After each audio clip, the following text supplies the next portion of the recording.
जय हिंद दोस्तों, आपका अपने परिवार यूट्यूब चैनल रंजीत एजुकेशनल में आपका स्वागत है। तो दोस्तों, आज का जो हमारा टॉपिक है दोस्तों 3 दिसंबर 2024 पर दोस्तों करंट अफेयर्स लेकर आए हैं, जो कि दोस्तों ये पूरे दिन का करंट अफेयर्स है।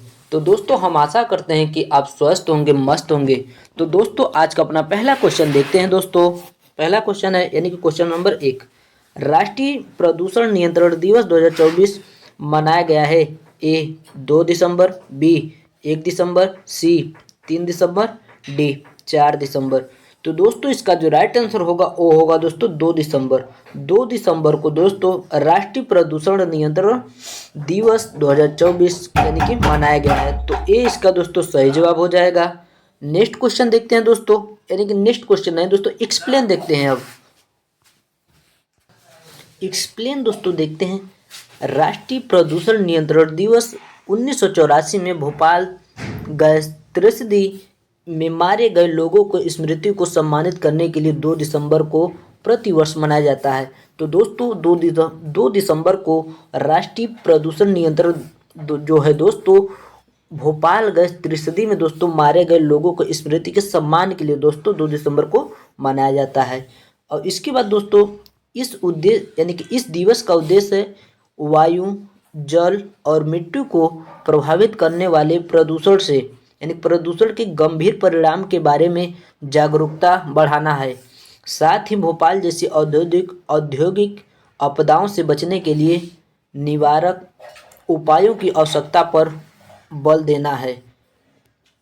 नेक्स्ट यानी कि राष्ट्रीय प्रदूषण दिवस का विषय 2024 स्वच्छ वायु रहित पृथ्वी सतत जीवन की ओर एक कदम बढ़ाना है।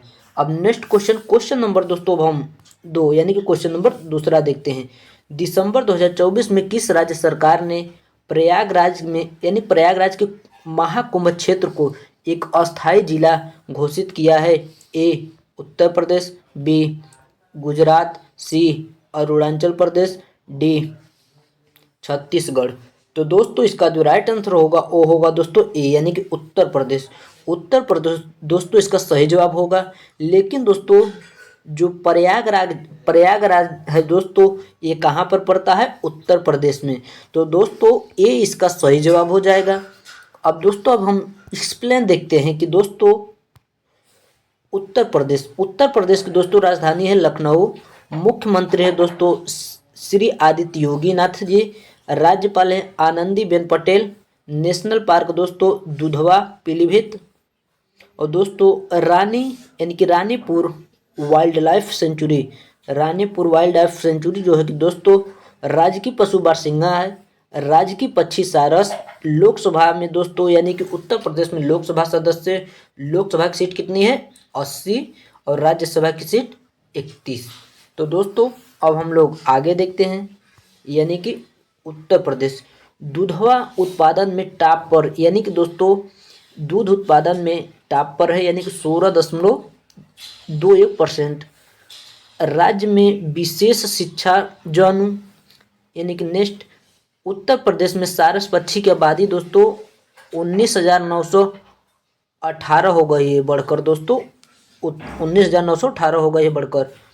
रामनगरी अयोध्या में वाराणसी को पीछे छोड़ते हुए उत्तर प्रदेश का सबसे बड़ा पर्यटन आकर्षण करने का गौरव हासिल किया है। एशियन किंग गॉलवर के संरक्षण और प्रजनन केंद्र का उद्घाटन उत्तर प्रदेश के गोरखपुर वन प्रभाग के कैपियरगंज रेंज में किया गया। नेक्स्ट यानी कि अपर्णा यादव को दोस्तों उत्तर प्रदेश महिला आयोग उपाध्यक्ष नियुक्त किया गया। उत्तर प्रदेश मुख्य सचिव मनोज कुमार सिन्हा को नियुक्त किया गया। Tata power solar system limited ने उत्तर प्रदेश में घर घर पर सोलर पहल शुरू की है। उत्तर प्रदेश का पहला सोलर सिटी अयोध्या में बनेगा। उत्तर प्रदेश का पहला गी अभ्यारण्य उत्तर प्रदेश में बनेगा।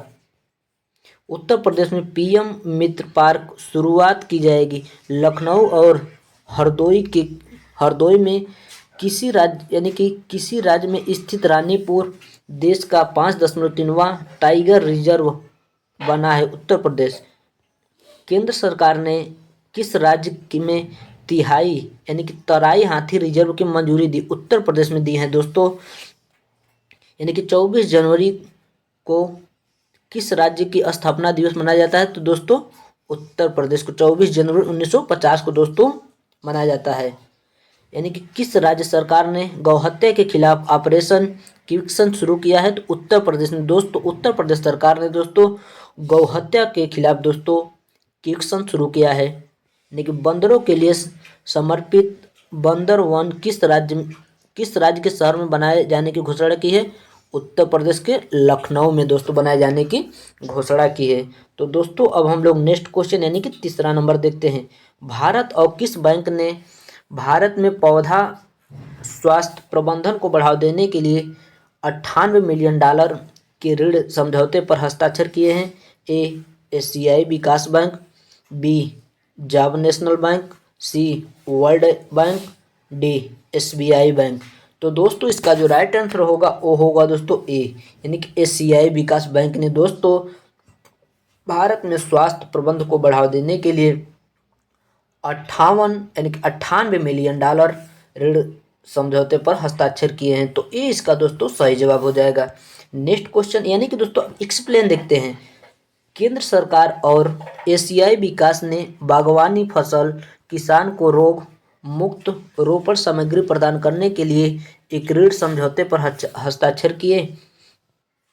इसमें फसल की उपजाऊ गुणवत्ता बढ़ेगी और फसल जलवायु परिवर्तन के प्रति अधिक लचीला बनेगी। यह परियोजना सरकार के आत्मनिर्भर स्वच्छ पौधा कार्यक्रम का समर्थन करेगी, जो पौधा स्वास्थ्य प्रबंधन को बढ़ावा देती है।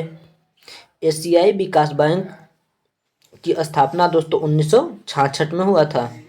मुख्यालय मनीला यानी कि फिलीपींस में है। 11वां अध्यक्ष मास्ताकांड जापान के। सदस्य देश 59वां सदस्य इजराइल के बने हैं दोस्तों। तो दोस्तों अब हम लोग नेक्स्ट क्वेश्चन देखते हैं यानी कि क्वेश्चन नंबर 4। विश्व कंप्यूटर साक्षरता दिवस 2024 में कब मनाया जाता है?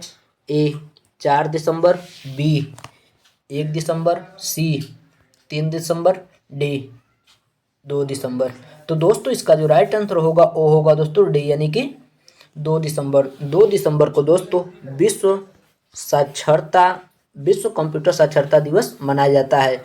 तो दोस्तों आप लोग पहले क्वेश्चन में भी देखें दोस्तों, यानी कि त्रिसदी गैस भी दोस्तों जो पहला क्वेश्चन था दोस्तों वो भी उसका भी जो राइट आंसर था वो भी 2 दिसंबर था। तो डी इसका दोस्तों सही जवाब हो जाएगा। नेक्स्ट क्वेश्चन यानी कि एक्सप्लेन देखते हैं। विश्व कंप्यूटर साक्षरता दिवस हर साल 2 दिसंबर को मनाया जाता है। इस दिन मुख्य उद्देश्य भारत में मुख्य रूप से बच्चों और महिलाओं के बीच तकनीकी कौशल के विकास को प्रोत्साहित करना होता है।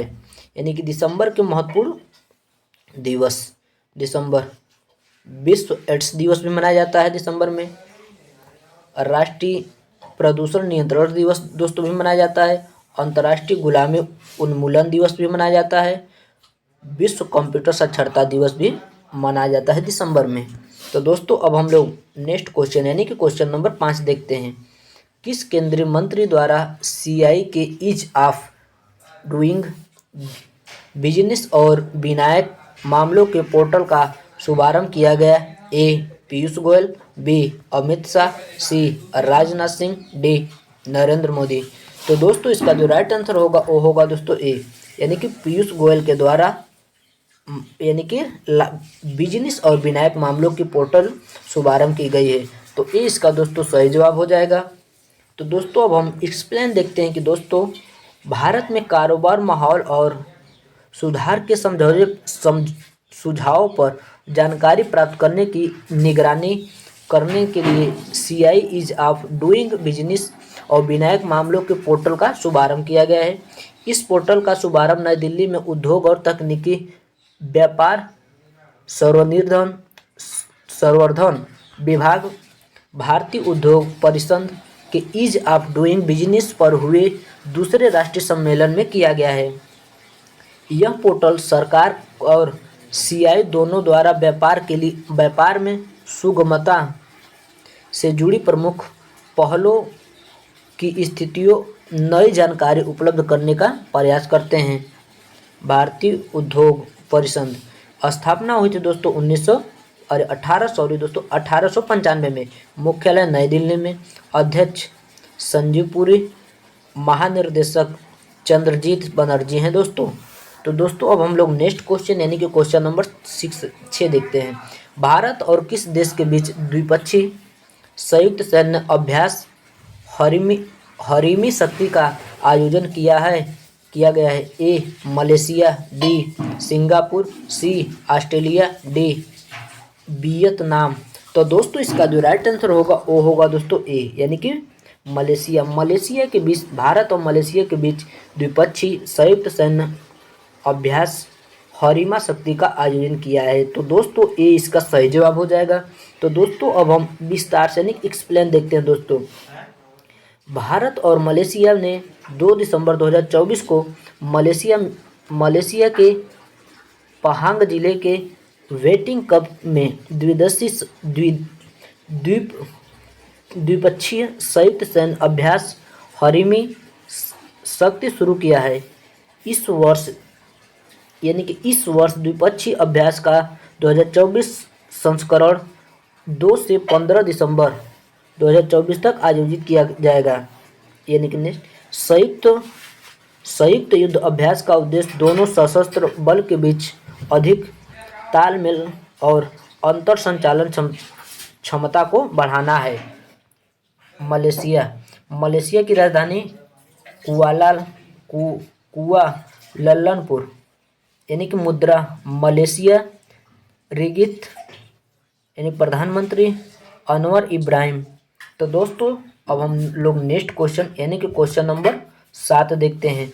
भारत और किस देश के बीच पहला संयुक्त अभ्यास सिनबैक्स आयोजित हुआ है? A Cambodia, B Malaysia, C Singapore, D Australia. तो दोस्तों इसका जो राइट आंसर होगा वो होगा दोस्तों ए यानी कि कंबोडिया दोस्तों इसका सही जवाब हो जाएगा। तो दोस्तों अब हम एक्सप्लेन देखते हैं दोस्तों। भारत कंबोडिया का पहला संयुक्त टेबल टॉप अभ्यास सिनबैक्स 1 दिसंबर 2024 को विदेशी परीक्षण नोड पुणे महाराष्ट्र में शुरू हुआ है।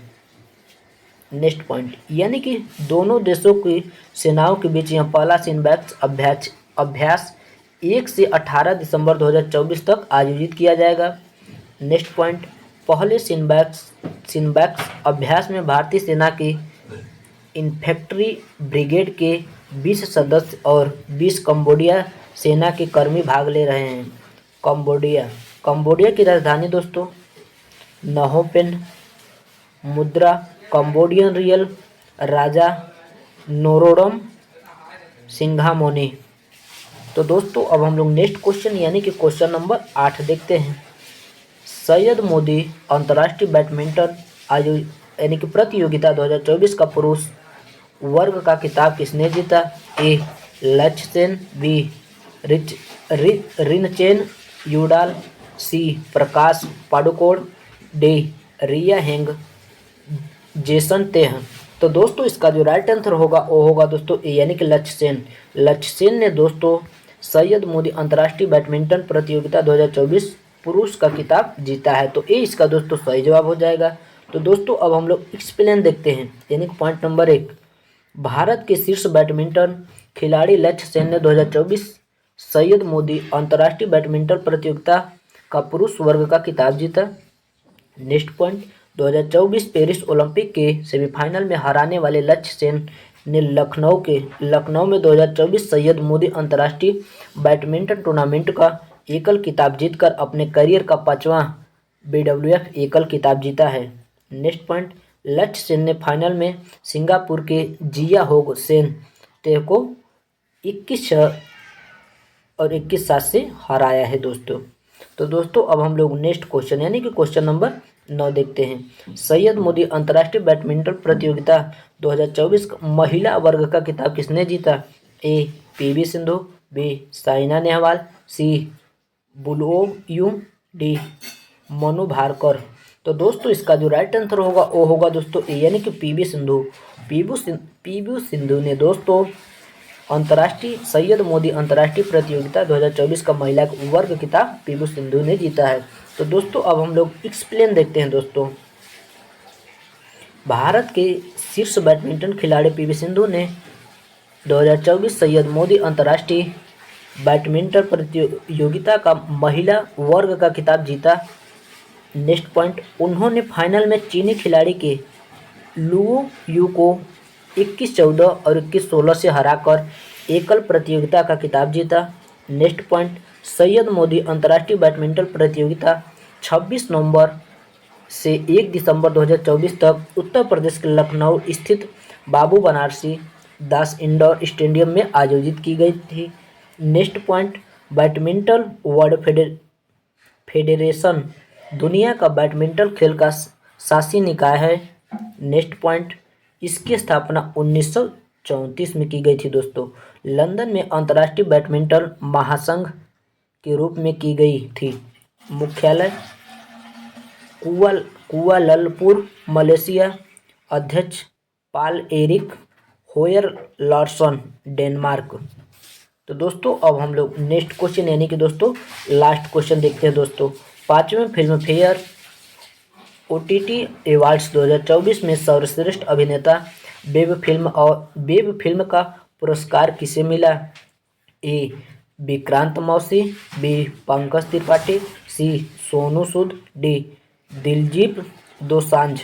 तो दोस्तों इसका जो राइट आंसर होगा वो होगा दोस्तों डी यानी कि दिलजीत दोसांझ को दोस्तों 5वें फिल्म फेयर OTT अवार्ड्स 2024 में सर्वश्रेष्ठ अभिनेता वेब फिल्म का पुरस्कार दिलजीत दोसांझ को मिला है। तो दोस्तों डी इसका सही जवाब हो जाएगा। तो दोस्तों अब हम लोग एक्सप्लेन देख लेते हैं यानी कि पॉइंट नंबर 1, दिसंबर 2024 में 5वें फिल्म फेयर OTT अवार्ड्स 2024 की घोषणा की गई है। नेक्स्ट पॉइंट, कार्यक्रम में OTT क्षेत्रों में फिल्म और सीरीज दोनों के उत्कृष्ट योगदान पर प्रकाश डाला गया है। नेक्स्ट पॉइंट, संजय लीला भंसाली की हीरा मंडी द डायमंड बाजार 16 नामांकनों के साथ शीर्ष पर रही। Next point, the railway man ने प्रतिष्ठा सर्वश्रेष्ठ श्रृंखला का पुरस्कार जीता है। तो दोस्तों अब हमारा क्वेश्चन समाप्त हो गया। दोस्तों वीडियो अच्छा लगे तो चैनल को सब्सक्राइब कर दीजिए, बेल आइकन जरूर दबा दीजिए दोस्तों, ताकि जो अगला आने वाला वीडियो है दोस्तों सबसे पहले आपके पास नोटिफिकेशन पहुंचेगा। तब तक के लिए जय हिंद। अब हम लोग नेक्स्ट वीडियो में मिलते हैं।